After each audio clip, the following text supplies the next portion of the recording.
right, Ryan here again. We're over at the Konami section where they got the Metal Gear Acid action over on the PSP. I got my man Jason standing by. What's up, Jason? Hey, how's it going, man? Good. Now, what are you doing for Metal Gear Acid? I'm a product manager for the game. That's pretty important. That's pretty awesome. Yeah, that's a key role. So we've obviously got our hands on the Japanese version of this game, but what can you tell us that we haven't already seen or learned, or maybe something new that we might have for the US version? Right, well, considering that most of us that have the Japanese version probably can't read Japanese, so there's probably a lot that you probably wouldn't know, but it's all right there in Japanese. Basically, the game takes place in the not-so-distant future. You do play as Solid Snake. And it really is Solid Snake. It's not, like, which snake is it? And sort of what the basic setup is that terrorist hijacking has happened on a plane, and the Solid Snake's called in as the one-man hero to try to save the day. In terms of gameplay, the PSP is a brand new platform, and the team wanted to bring a new type of gameplay experience for the new portable, and so the game is actually more of a strategic game. Really, for the people that love the tactical strategy, this gives you that step-by-step infiltration through the game. For the folks that haven't seen it, let's pick it up and check it out real quick.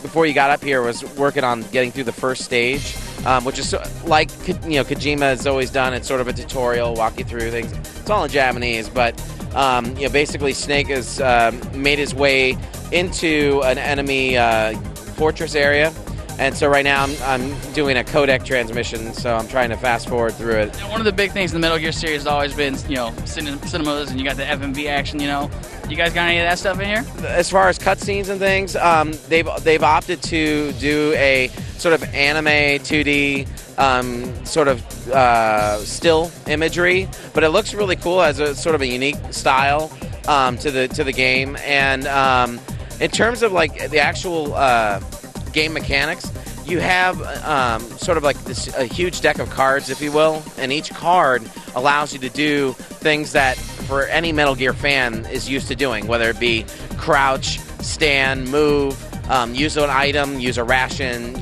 get the cardboard box. But what's really cool about the game is as you play through, you're going to acquire new decks. So, for example, like you can acquire the MGS2 deck, and what the MGS2 deck will give you is the abilities that you could get in MGS2 that you couldn't get in MGS1, such as like hanging over the ledges. Then you can get the MGS3 deck, which might introduce like camouflage, which again you wouldn't have had in 1 or 2. So as you play through the game, you get more infiltration abilities, which will help you through the rest of the game. Now, Metal Gear has never been real big on the multiplayer aspect, but this sounds like it might fit. You guys got any multiplayer in this one? Well, right now, as far as I know from the Japanese version, there is a second character that you can actually play, and I don't know if it works in tandem between two PSPs. I haven't been able to get the details confirmed, and obviously for the U.S. Release of the game, we don't who knows if there will be any subtle changes in traditional Kojima style.